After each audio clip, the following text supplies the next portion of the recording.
Ambil apa dah? Dengan kos dia kondisi lah. Banyak benda dia fikir. Ambil komentar tu. Kita pasal apa pasal brand lah. Kita kita. Saya ni kan. Kerja tu kan VIP dengan PMI apa semua kan. Director brand ni. Kita dah ambil benda kau senang. Dengan menteri apa semua kan tak payah kan. Kalau shot apa semua senang kan. Assalamualaikum. Hari ini kita berada di mana nih?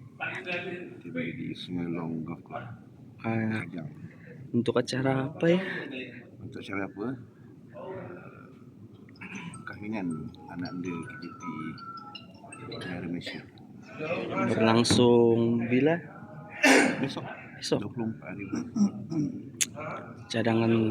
Cadangan lagu yang dimainkan untuk hari esok. Cadangan lagu serah pada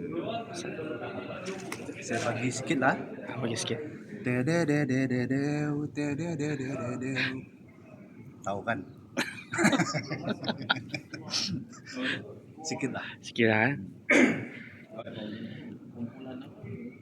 Iya, kita punya vokalis sedang dengar sakit kepala macam mana? Ya, Meyau tak.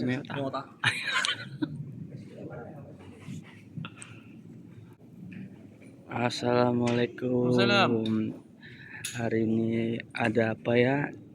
Abang kita nih hari ini ada apa? Tanya Meta AI lah. Kan sekarang ada Meta AI. Hari ni kita Sibuk lebih. hari ni kita buat persiapan untuk kenduri kahwin yang berbahagia. KJP Jabatan Penjara Malaysia Datuk Haji bin Abdul Razak. Ada kat ujung tu. Anak lelaki kesayangan mereka. Alhamdulillah. Tahniah.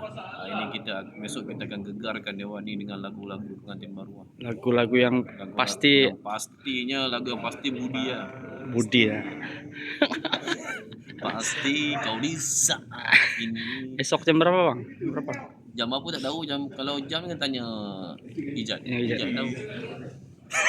Assalamualaikum, Bang. Esok kita pakai baju tema apa nih, Bang? Tema bunga-bunga. Bunga-bunga. Saya tak ada apa nak cakap. Ya, apa? Kereta rosak. Alamak. Tengah benih. Assalamualaikum Datuk. Kenapa hari ini macam layu-layu nih? Belum hari. Belum main. Belum naik. Mengalir bagas di malam. Hah? Mengalir bagas di malam. Oh.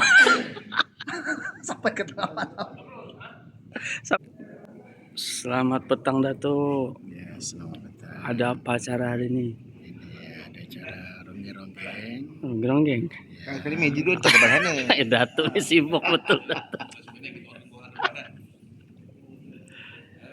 Ya, pastinya ada pesta panjat-panjat. Jangan lupa datang beramai-ramai. Dan kamera kat belakang sana. Hanat tu. 13 kali Datuk ni lalu lalang. Sibuk. Datuk ni makan serdak dia ni. Balik. Oh, insomnia Datuk hari ni. Bunga tak nak bunga.